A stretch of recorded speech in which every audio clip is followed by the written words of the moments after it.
Hi students, welcome back to my channel MD happy. ಆತ್ಮೀಯ ವಿದ್ಯಾರ್ಥಿಗಳೇ, PUC ಪ್ರಥಮ ವರ್ಷದ ವಾರ್ಷಿಕ ಪರೀಕ್ಷೆ 2025 ವಿಷಯ ರಾಜ್ಯಶಾಸ್ತ್ರ. ಆತ್ಮೀಯ ವಿದ್ಯಾರ್ಥಿಗಳೇ, ಅಬ್ಬಬ್ಬಾ ಏನು ಪ್ರಶ್ನೆಯನ್ನು ಕೇಳಿದ್ದಾರೆ ಅಂತಂದರೆ, ಈ ಪ್ರಶ್ನೆಯಲ್ಲಿ, ಈ ಒಂದು ಪ್ರಶ್ನೆ ಪತ್ರಿಕೆಯಲ್ಲಿ ವಿದ್ಯಾರ್ಥಿಗಳು ಕೇವಲ ಪಾಸಿಂಗ್ಗೋಸ್ಕರ ಅಷ್ಟೇ ತಮ್ಮ ಒಂದು ಪರೀಕ್ಷೆಯನ್ನು ಸೀಮಿತ ಇಟ್ಕೋಬಾರ್ದು, ಆಳವಾಗಿ ಸಿಲೆಬಸ್ಸನ್ನು ಓದಬೇಕು ಅಂಥೇಳಿ ಮಂಡಳಿಯನ್ನು ಗುರಿಯಾಗಿಟ್ಟಿಸ್ಕೊಂಡು ಈ ಒಂದು ಪ್ರಶ್ನೆ ಪತ್ರಿಕೆಯನ್ನು ತೆಗೆದಕ್ಕಿದೆ. ಸೊ ನನಗನ್ಸಿತ್ತು ಏನಪ್ಪ ಅಂತಂದರೆ, ಪ್ರಶ್ನೆಗಳು ಯಾವ ರೀತಿ ಕೇಳಿದ್ದಾರೆ ಅಂತಂದರೆ, ವಿದ್ಯಾರ್ಥಿಗಳು ಆಳವಾಗಿ ಅಧ್ಯಯನ ಮಾಡಿದಾಗ ಮಾತ್ರ ನಿಮಗೆ ಉತ್ತರಿಸಲಿಕ್ಕೆ ಸಾಧ್ಯ ಅಂಥೇಳಿ ನಾನು ಈ ಪ್ರಶ್ನೆ ಪತ್ರಿಕೆ ಮೂಲಕ ಹೇಳಲು ಇಷ್ಟಪಡ್ತೀನಿ.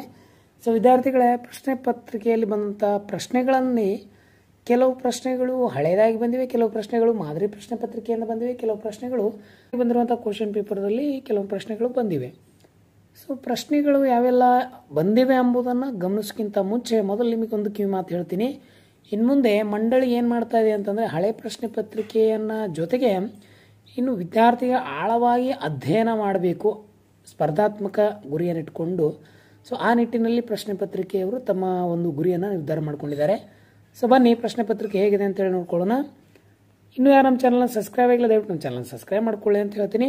ಸೊ ವಿಡಿಯೋಗಳನ್ನು ಕೊನೆ ತನಕ ನೋಡಿ. ಇನ್ನೇನು ಕೆಲವು 2-3 ದಿನಗಳಲ್ಲಿ ನಿಮಗೆ ಈ PUC ಎಕ್ಸಾಮ್ಗಳು ಮುಗಿಯುವಂಥ ಹಂತದಲ್ಲಿದ್ದಾವೆ. ಸೊ ಏನೇ ಇರಲಿ, ಇನ್ನೂ ಯಾರು ರಾಜ್ಯಶಾಸ್ತ್ರ ಪರೀಕ್ಷೆ ಆಗಿಲ್ಲ ಆ ವಿದ್ಯಾರ್ಥಿಗಳು ಈ ಪ್ರಶ್ನೆ ಪತ್ರಿಕೆಯನ್ನು ನೋಡಿ, ಇದರಿಂದ ಕೆಲವು ಮಾಹಿತಿಗಳು ನಿಮ್ಗೆ ಸಿಗ್ತವೆ ಅಂತ ಹೇಳ್ತೀನಿ. ಸೊ ಬನ್ನಿ ಪ್ರಶ್ನೆ ಪತ್ರಿಕೆ ಹೇಗಿದೆ ಅಂತ ನೋಡೋಣ. ಇದು ಕಾನೂನಿನ ಮೂಲ ಪದವಾಗಿದೆ. ಅಂದರೆ ಲ್ಯಾಗ್ ಎನ್ನುವಂಥ ಪದ ಕಾನೂನಿನ ಮೂಲ ಪದವಾಗಿದೆ.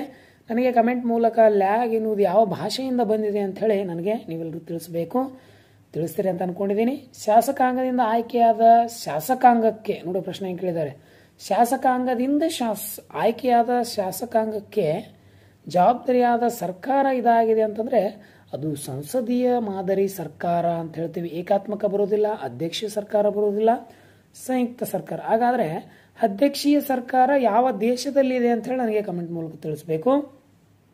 ಇವರು ರಾಜ್ಯಸಭೆಯ ಪದನಿಮಿತ್ತ ಅಧ್ಯಕ್ಷರಾಗಿರುತ್ತಾರೆ. ಯಾರು? ಉಪರಾಷ್ಟ್ರಪತಿಗಳು. ಮಾನವನು ಸಮಾಜ ಜೀವಿ ಎಂದು ಹೇಳಿದವರು ಯಾರು? ಅರಿಸ್ಟಾಟಲ್ ಎನ್ನುವರು ಈ ಒಂದು ಮಾನವ ಸಮಾಜ ಜೀವಿ ಮತ್ತು ಸಂಘಜೀವಿ ಅಂತ ಹೇಳ್ತಾರೆ. ಇನ್ನು ನಾನು ನಿಮಗೊಂದು ಪ್ರಶ್ನೆ ಕೇಳ್ತೀನಿ, ಗ್ರೀಕರ ತ್ರಿಮೂರ್ತಿಗಳು ಯಾರು ಅಂತೇಳಿ ನನಗೆ ಕಮೆಂಟ್ ಮೂಲಕ ನೀವೆಲ್ಲರೂ ತಿಳಿಸಬೇಕು. ರಾಜ್ಯವನ್ನು ಸಿವಿಟಸ್ ಎಂದು ಕರೆದವರು. ಆಯ್ಕೆಗಳು: ಆಂಗ್ಲರು, ಟಿಟಾನಿಯಸರು, ಗ್ರೀಕರು. ರೋಮನ್ನರು ರಾಜ್ಯವನ್ನು ಸಿವಿಟಸ್ ಅಂತೇಳಿ ಕರೀತಾರೆ. ಕೆಳಗಿನ ಪ್ರಶ್ನೆಗಳಲ್ಲಿ ಖಾಲಿ ಬಿಟ್ಟ ಸ್ಥಳವನ್ನು ಭರ್ತಿ ಮಾಡಬೇಕು. ನೀವು ಬಿಟ್ಟ ಸ್ಥಳವನ್ನು ಭರ್ತಿ ಮಾಡಿ ಅಂತ ಕೊಟ್ಟಿದ್ದಾರೆ. ಲಿಖಿತ ಸಂವಿಧಾನಕ್ಕೆ ಉತ್ತಮ ಉದಾಹರಣೆ ಅಂತಂದರೆ ಅದು ಅಮೆರಿಕ ಸಂವಿಧಾನ. ಭಾರತದಲ್ಲಿನ ಒಟ್ಟು ಕೌಟುಂಬಿಕ ನ್ಯಾಯಾಲಯಗಳ ಸಂಖ್ಯೆ 190. ಸರ್ ಫೆಡ್ರಿಕ್ ಪೋಲಾಕ್ ರವರು ರಾಜ್ಯಶಾಸ್ತ್ರವನ್ನು ರಾಜಕೀಯ ವಿಜ್ಞಾನ ಅಂತ ಹೇಳಿ ಕರೆದ್ರು. ಸುಪ್ರೀಂ ಕೋರ್ಟ್ ನ್ಯಾಯಾಲಯವು ಭಾರತದ ಅತ್ಯುತ್ತಮ ನ್ಯಾಯಾಲಯದಲ್ಲಿ ಒಂದಾಗಿದೆ. ನಮ್ಮ ಭಾರತದಲ್ಲಿ ಸುಪ್ರೀಂ ಕೋರ್ಟ್ ಏನಾಗಿದೆ? ಅತ್ಯುತ್ತಮ ನ್ಯಾಯಾಲಯವಾಗಿದೆ. ಭಾರತದ ರಾಷ್ಟ್ರಪತಿಯವರನ್ನು ಎಷ್ಟು ವರ್ಷದ ಅವಧಿಗೆ ಆಯ್ಕೆ ಮಾಡಲಾಗ್ತದೆ ಅಂತ ಹೇಳಿದಾಗ 5 ವರ್ಷಗಳೇ ಅವರನ್ನು ಆಯ್ಕೆ ಮಾಡಲಾಗ್ತದೆ. ಸೊ ಇನ್ನು ಹೊಂದಿಸಿ ಬರೆಯಲ್ಲಿ ಸ್ವಲ್ಪ ನೋಡ್ಕೊತಾ ಹೋಗಿ. ನನಗೆ ಅನಿಸಿದ್ದನ್ನು ನಾನು ಇಲ್ಲಿ ಹೇಳಕ್ಕೆ ಇಷ್ಟಪಡ್ತೀನಿ. ಏನು ಸರ್ ಅಂತಂದರೆ, ಹೊಂದಿಸಿ ಬರೆಯಲ್ಲೂ ಸಹ ಈ ವರ್ಷ ಆಳವಾಗಿ ಕೇಳಿರುವಂಥ ಪ್ರಶ್ನೆ, ಎಲ್ಲಿ ಈ ಹಿಂದ್ಗಡೆ ಬಂದಿರುವಂಥ ಪ್ರಶ್ನೆಗಳೇ ಇಲ್ಲಿ ಕೇಳಿಲ್ಲ. ಅದರ ಅರ್ಥ ಏನಾಗ್ತದೆ ಅಂತಂದ್ರೆ, ನಿಖರವಾಗಿ ವಿದ್ಯಾರ್ಥಿಗಳು ಓದಬೇಕು. ಯಾಕಂತಂದರೆ ನೀವೆಲ್ಲ ನಾಳೆ ನೌಕರಿ ಬೇಕು ಅಂತಂದರೆ, ಕಾಂಪಿಟೇಟಿವ್ ಎಕ್ಸಾಮ್ನಲ್ಲಿ ಪೊಲೀಸು, FDA, SDA, ಶಿಕ್ಷಕರು, ಬೇರೆ ಯಾವುದೇ KPSC ಎಕ್ಸಾಮ್ ಬರೀಬೇಕು ಅಂತಂದರೆ ನಿಮಗೆ ರಾಜ್ಯಶಾಸ್ತ್ರ ಎಂಬುದು ಒಂದು ಸಾಮಾನ್ಯ ಜ್ಞಾನದ ಅಣಕು ನೋಟ. ಅಂದರೆ ಎಲ್ಲ ಜ್ಞಾನದಲ್ಲಿ ಈ ಸಾಮಾನ್ಯ ಜ್ಞಾನದಲ್ಲಿ ಬರುವಂಥ ಒಂದು ವಿಭಾಗ ರಾಜ್ಯಶಾಸ್ತ್ರ. ಹಾಗಾಗಿ ಈ ಪ್ರಶ್ನೆಗಳನ್ನು ನೋಡಿದಾಗ ನಿಮ್ಗೆ ಹೆಲ್ಪ್ ಆಗ್ತದೆ ಅಂತ ಹೇಳ್ತೀನಿ. ಕಾರ್ಯಾಂಗದ ಮುಖ್ಯಸ್ಥರ ಜನರಿಂದ ಆಯ್ಕೆ ಆಗ್ತಾರೆ ಅಂತ ಹೇಳ್ತಾರೆ. ಹಾಗಾದ್ರೆ ಏನು? ಗಣರಾಜ್ಯ ಅಂತ ಕರಿತೀವಿ. ನಾಮಮಾತ್ರ ಕಾರ್ಯಾಂಗದ ಮುಖ್ಯಸ್ಥರು ರಾಷ್ಟ್ರಪತಿಗಳಾಗ್ತಾರೆ. ನಿಜವಾದ ಕಾರ್ಯಾಂಗ ಮುಖ್ಯಸ್ಥ ಪ್ರಧಾನಮಂತ್ರಿಗಳು ಅಂತ ಹೇಳ್ತೀನಿ. PIL ಅಂದರೆ ಸಾರ್ವಜನಿಕ ಹಿತಾಸಕ್ತಿ ಮೊಕದ್ದಮೆ ಅಂತ ಹೇಳ್ತೀವಿ. ಇನ್ನು ಮಹಾನಗರ ಪಾಲಿಕೆ ಅದೇನು ಅಂತಂದರೆ ಎಲ್ಲ ಗೊತ್ತಿದೆ. ಮಹಾನಗರ ಪಾಲಿಕೆ ಸಂಬಂಧಿಸಿದ ಯಾವುದಾದ್ರೂ ಇದ್ರೆ ಅದು ಮೇಯರ್ ಮುಖ್ಯಸ್ಥನಾಗಿರ್ತಾನೆ.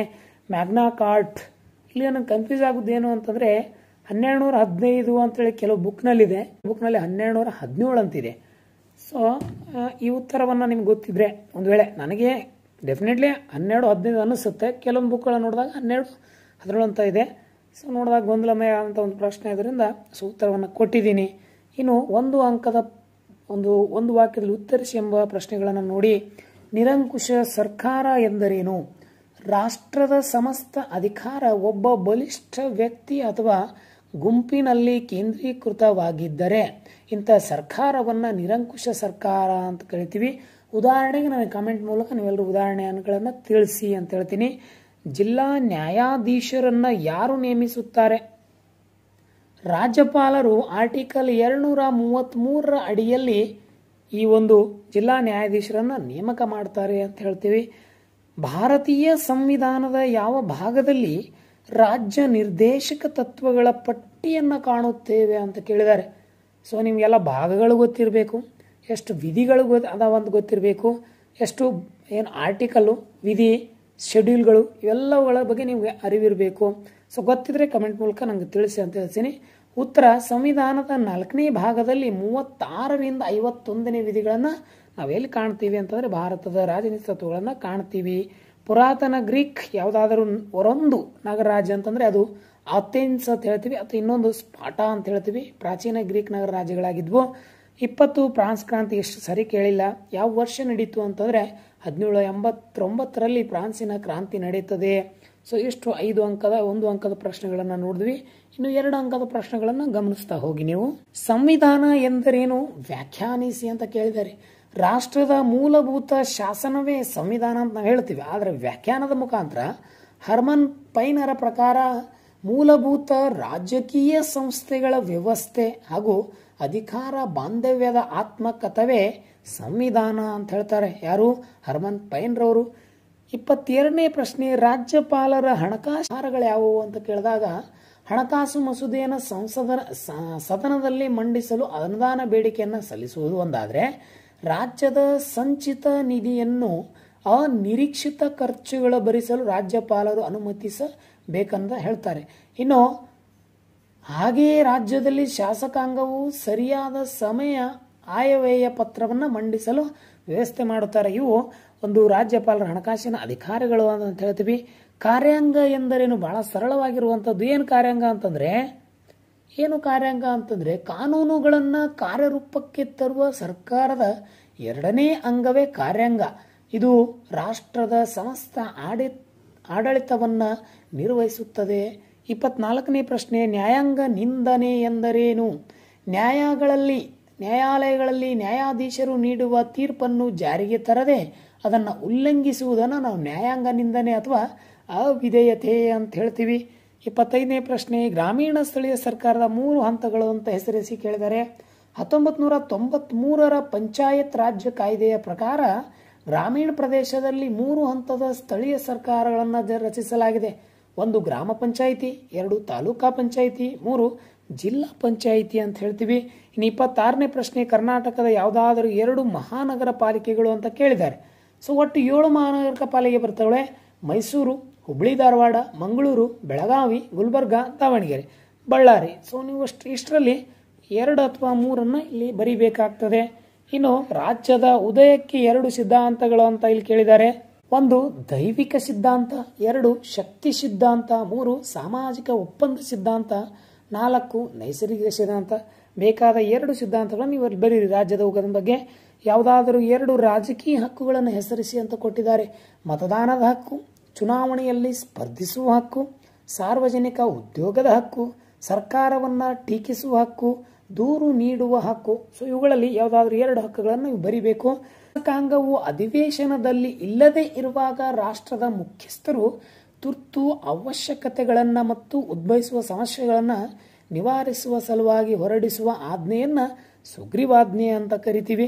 ಸೊ ಇಷ್ಟು ನಿಮಗೆ ಬಹು ಆಯ್ಕೆಗಳು, ಬಿಟ್ಟ ಸ್ಥಳ, ಹೊಂದಿಸಿ ಬರೆಯಿರಿ, 1 ಅಂಕದ ಪ್ರಶ್ನೆ, 2 ಅಂಕದ ಪ್ರಶ್ನೆ, ಪಾಸಿಂಗ್ ಬೇಕಾಗಿರುವಂಥ ಒಟ್ಟು ಅಂಕಗಳನ್ನು ಅಲ್ಲಿ ನೀಡಿದ್ದೆ.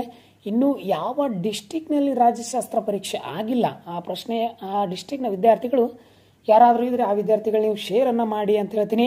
ವಿಡಿಯೋ ಲೈಕ್ ಆದರೆ ಒಂದು ಲೈಕ್ ಕೊಡಿ, ಇಷ್ಟ ಆದರೆ ನಿಮ್ಮ ಕಮೆಂಟ್ಗಳನ್ನು ಮಾಡಿ, ಜೊತೆಗೆ ನಿಮ್ಮ ಸ್ನೇಹಿತರಿಗೆ ಶೇರ್ ಮಾಡಿ ಅಂತ ಹೇಳ್ತೀನಿ. ಇನ್ನು 5 ಅಂಕದ ಪ್ರಶ್ನೆಗಳು ಯಾವ ಕೇಳಿದ್ದಾರೆ ಅಂತ ಇಲ್ಲಿ ನೋಡಿ. ಏಕಾತ್ಮಕ ಸರ್ಕಾರದ ಲಕ್ಷಣಗಳನ್ನು ವಿವರಿಸಿ ಅಂತ ಕೇಳಿದರೆ ಫಿಕ್ಸ್ಡ್ ಆಗಿ ನಾನೊಂದು ವಿಡಿಯೋನ ಮಾಡಿದ್ದೆ, ಅಲ್ಲಿ ಪ್ರಶ್ನೆ ಬಂದಿದೆ. ವಿಧಾನ ಪರಿಷತ್ತಿನ ಚುನಾವಣಾ ವಿಧಾನದ ಬಗ್ಗೆ ಬರೆಯಿರಿ. ಲೋಕಸಭೆಯ ಅಧಿಕಾರ ಮತ್ತು ಕಾರ್ಯಗಳನ್ನು ಸಂಕ್ಷಿಪ್ತವಾಗಿ ವಿವರಿಸಿ. ಶಾಸನ ಮತ್ತು ಕಾನೂನು ರಚನಾ ವಿಧಾನಗಳನ್ನು ವಿವರಿಸಿ. ಲೋಕ್ ಅದಾಲತ್ ಬಗ್ಗೆ ಟಿಪ್ಪಣಿ ಬರೆಯಿರಿ.